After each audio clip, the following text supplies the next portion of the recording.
Hi guys, this is Anjani and welcome to my channel Anjani tutorial. आज का हमारा विषय है पॉजेसिव केस। तो इस वीडियो में हम लोग पॉजेसिव केस के बारे में जानेंगे। गाइस, एक लाइक तो बनता ही है।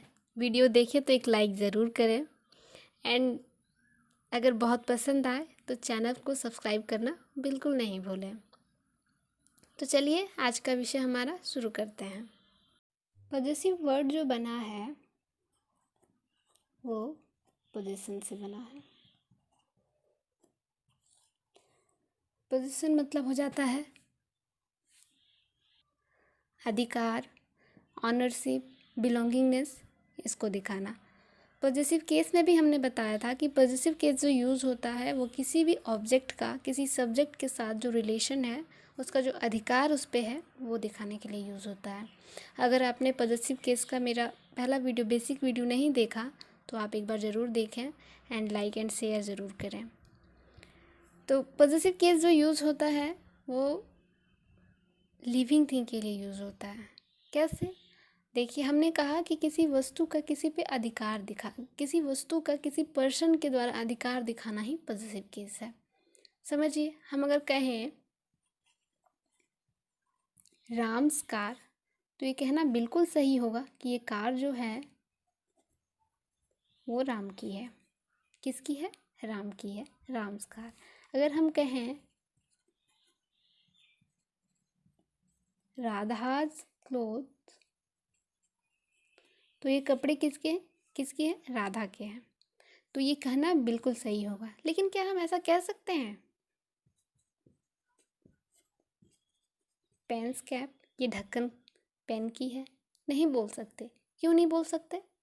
तो इसलिए नहीं बोल सकते कि किसी भी नॉन लिविंग का कोई भी निर्जीव वस्तु किसी दूसरे वस्तु पे अधिकार नहीं दिखा सकता।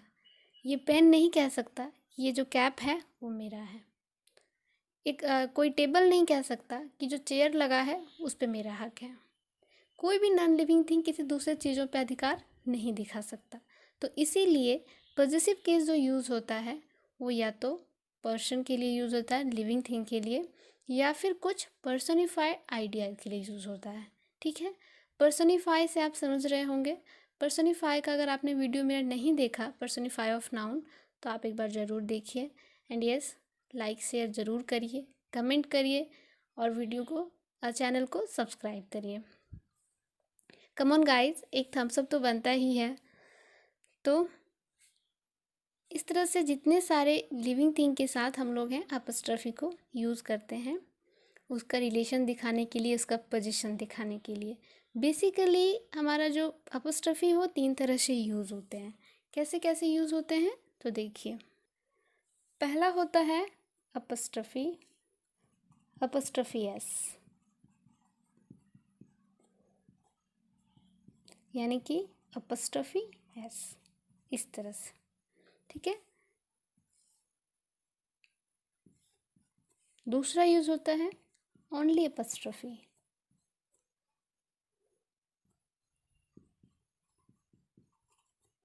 यानी ओनली सेंटेंस में अपस्ट्रफी लगता है। और तीसरा होता है हमारा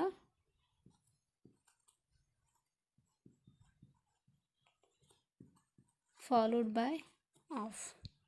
ठीक है, फॉलोड बाय ऑफ आप आसानी से समझ सकते हैं। एक एग्जांपल हम लेते हैं,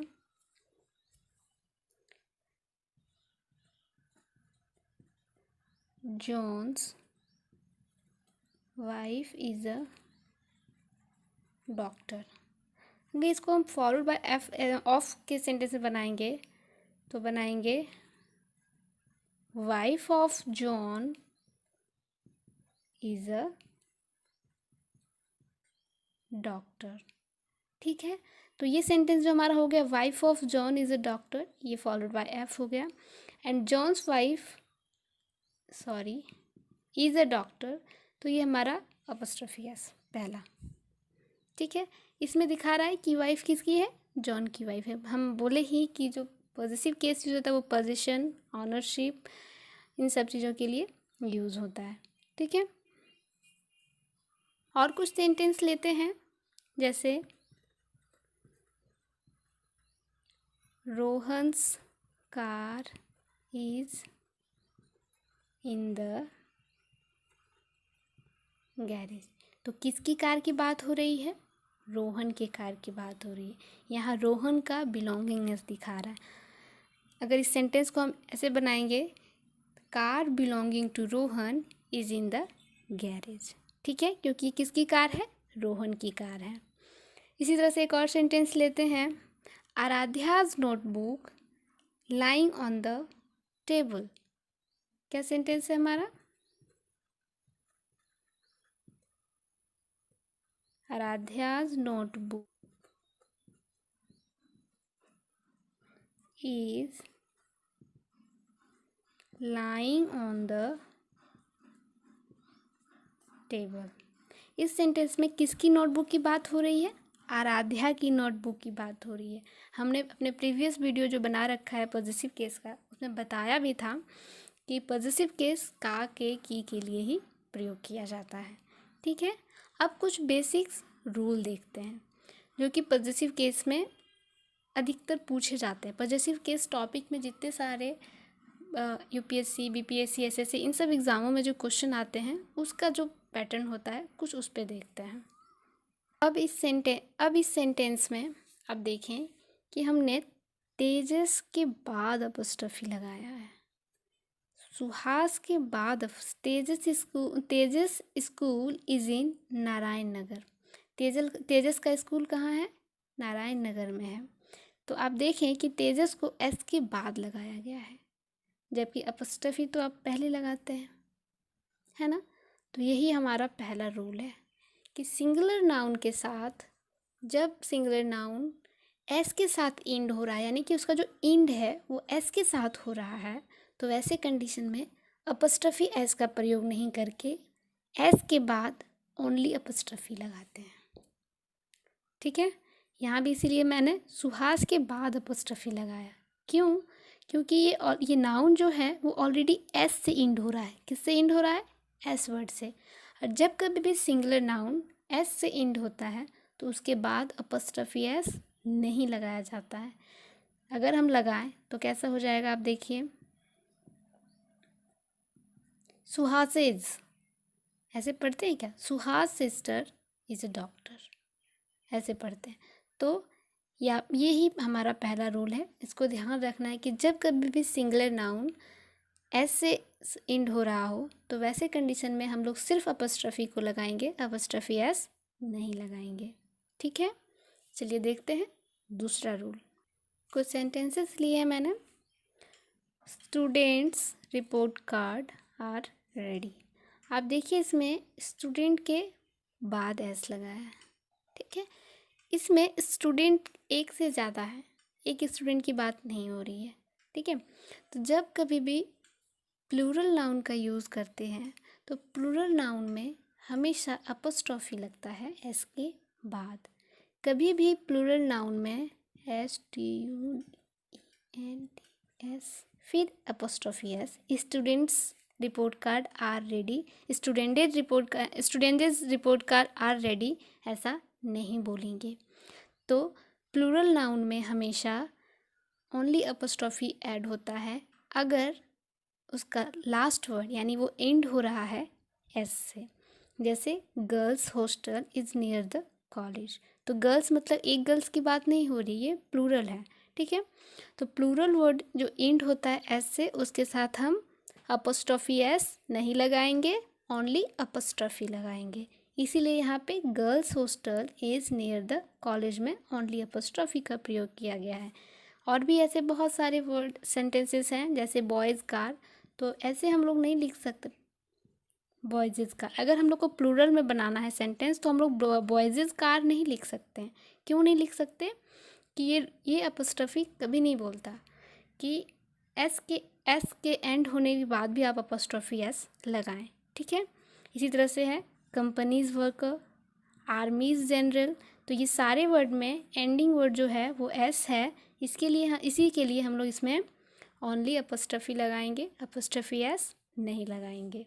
तो यही हमारा दूसरा रूल है। क्या रूल है? कि कोई भी प्लूरल नाउन जो कि एस से एंड हो रहा है उसमें हम लोग केवल अपॉस्ट्रोफी ऐड करेंगे, अपॉस्ट्रोफी एस नहीं ऐड करेंगे। ठीक है, अब कुछ और नियम देखते हैं कुछ एग्जाम्पल के साथ। अभी सेंटेंस को देखिए, ये जो चिल्ड्रन लिखा हुआ है, ये चिल्ड्रन का प्लूरल फॉर्म है। इसको हम लोग बोलते हैं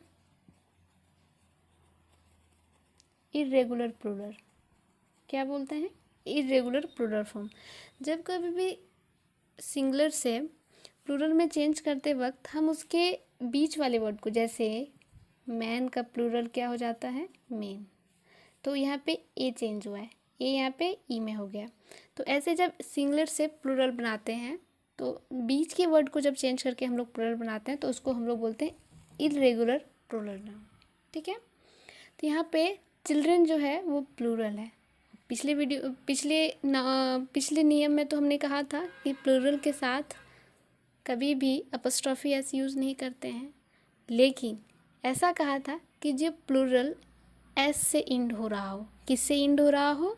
एस से। चिल्ड्रन जो वर्ड है ये एस से इंड नहीं हो रहा। किससे हो रहा है? एन से। तो वैसे इर्रेगुलर प्लूरल वर्ड्स जिसमें जो कि एस से इंड नहीं होता, उसके साथ अपॉस्ट्रोफी का प्रयोग किया जाता है और हम लोग करेंगे। ठीक है, इसलिए यहाँ पे देखिए पीपल्स चॉइस। तो पीपल तो अपने आप में प्लूरल वर्ड है, लेकिन यहाँ पे एस एंडिंग वर्ड क्या है इसका? ई। इसलिए इसके साथ हम लोग अपॉस्ट्रोफी एस यूज़ करेंगे। तो people's mind set needs to be change. तीसरा है the store only sells women clothes.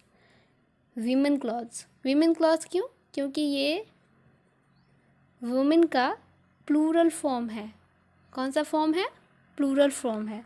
तो जब कभी भी प्लूरल फॉर्म में लास्ट वर्ड एस नहीं हो तो हम लोग उसमें अपॉस्ट्रोफी एस ऐड करेंगे।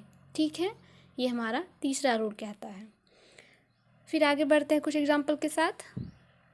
ध्यान से देखिएगा, पहले सेंटेंस हमने लिया है Gita and Sita's parents were invited, and दूसरा सेंटेंस लिया है Gita's and Sita's parents were invited.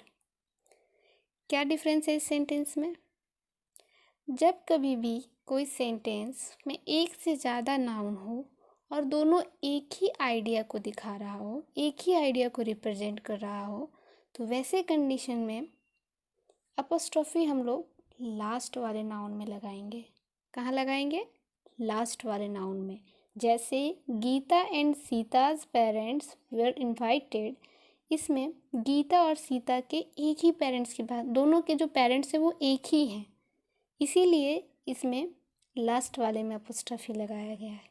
ठीक है, दूसरे सेंटेंस में Gita's and Sita's parents were invited, इसमें गीताज एंड सीताज यानी गीता और सीता के पेरेंट्स अलग अलग हैं, इसीलिए ऐसे कंडीशन में दोनों के साथ अपॉस्ट्रोफी लगाया जाता है। ठीक है, एक और एग्जांपल लेते हैं। Ram's and Lakshman's home is in the Lucknow.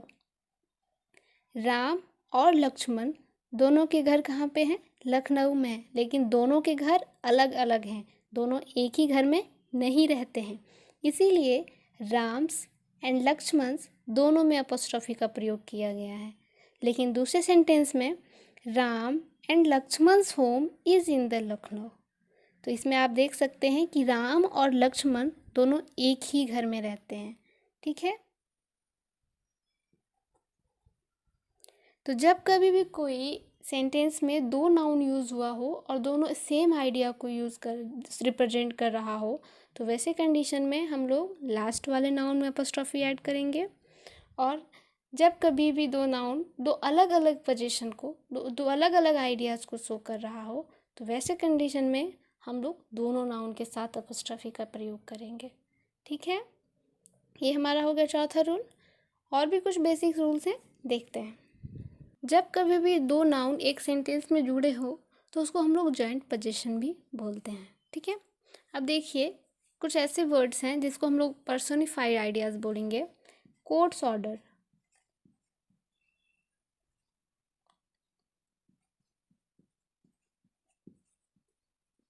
Courts तो हमारा नॉन लिविंग है। ठीक है, तो इसके साथ तो हम लोग अपॉस्ट्रोफी लगा ही नहीं सकते, है ना, ये तो गलत हो गया। लेकिन नहीं, हमने मेंशन किया है कि कोई पर्सनिफाइड आइडियाज़। अब देखिए कोर्ट तो बोलता नहीं है, हम लोग पेपर में क्या पढ़ते हैं, कोर्ट ने कहा, कोर्ट ने ऐसा आदेश जारी किया। कोर्ट क्या चल सकता है, आदेश जारी कर सकता है, या कोर्ट बोल सकता है? नहीं बोल सकता। लेकिन हम लोग इसको पर्सोनिफाई करके लिखते हैं कोर्ट्स ऑर्डर। ठीक है, तो ऐसे पर्सोनिफाई आइडियाज़ के लिए भी अपॉस्ट्रोफी एस का यूज़ होता है। ठीक है, आशा करते हैं आप सबको मेरा वीडियो पसंद आया होगा, और पसंद आया तो एक थम्स अप तो बनता ही है। ठीक है, जितना ज़्यादा हो सके वीडियो को लाइक एंड शेयर करें, एंड मेरे चैनल को सब्सक्राइब करें। Thank you.